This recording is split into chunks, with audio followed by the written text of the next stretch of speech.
Hey, my name is the Enlightened Atheist, and today I'll be talking to you about the plague of A that's sweeping through Europe. No, I'm not talking about Canadians. Eh? Okay, that was a bad joke. I'm actually talking about austerity. After all, more and more governments from around the world are implementing austerity. What is austerity, I hear you ask? Austerity can be loosely defined as the government cutting back on public spending in order to reduce the amount it has to pay out and reduce the deficit. However, I will explain to you using common sense why austerity is a bad idea. Let me first start by saying a government is not like a household. In a household, you up here and the world out here, you have a generally pretty fixed income from work. Say you work in Tesco's or something and you get £400, I don't know, every month. So that income, unless you work more hours, is unlikely to change very often. Money that the world gives to you, you then give that money out in terms of bills and stuff you want to buy. You then give that back out to the world. And people who advocate for austerity often say, why not reduce the amount we spend?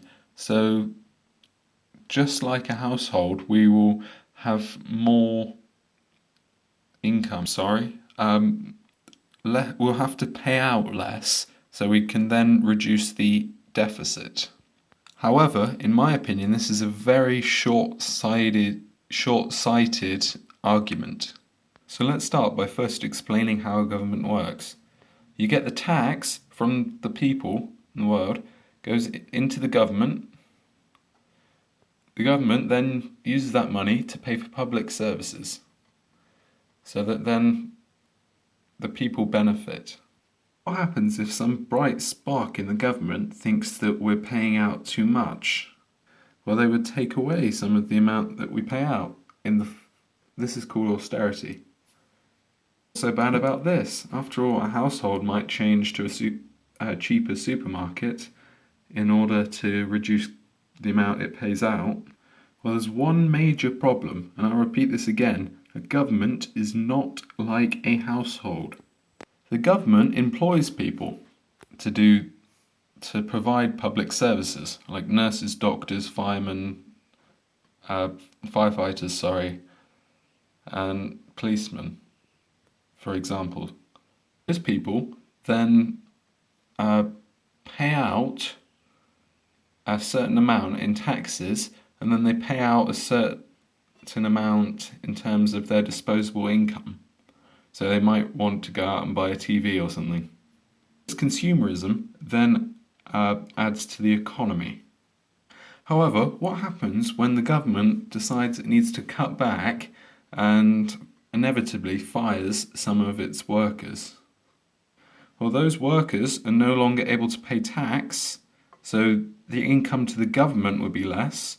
But not only that, those workers would now be claiming benefits, which would then mean that the government has to pay out more.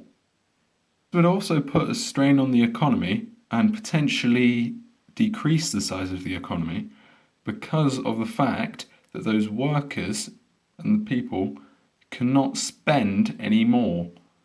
They cannot go out and buy the things that they want to buy. In summary, austerity reduces the size of the economy, reduces the amount of people in work. However, there are other factors that could sway the employment levels. Let's not get into those today. So why are the leaders of this country and governments around the world promoting austerity? The way I see it, it's one of two options. Either they've been indoctrinated into believing that austerity actually works, or are just ignorant to the facts of it, or they have some other motive. Like, for example, after the facts show us that austerity increases the amount of wealth that the richest people in the country it implements it have. In simple terms, the rich always get richer from austerity. Of course, the leaders of this country are part of the 1%. Not part of it, they're really close. Turned into a I'll scratch your back, you scratch mine kind of situation, where rich politicians help their rich friends get richer. In return, after they've finished serving their terms in public office, they then help them out with big paying jobs in the banking sector and things like that. Anyway, this is turning into a bit too much of a rant, so I'm going to say goodbye.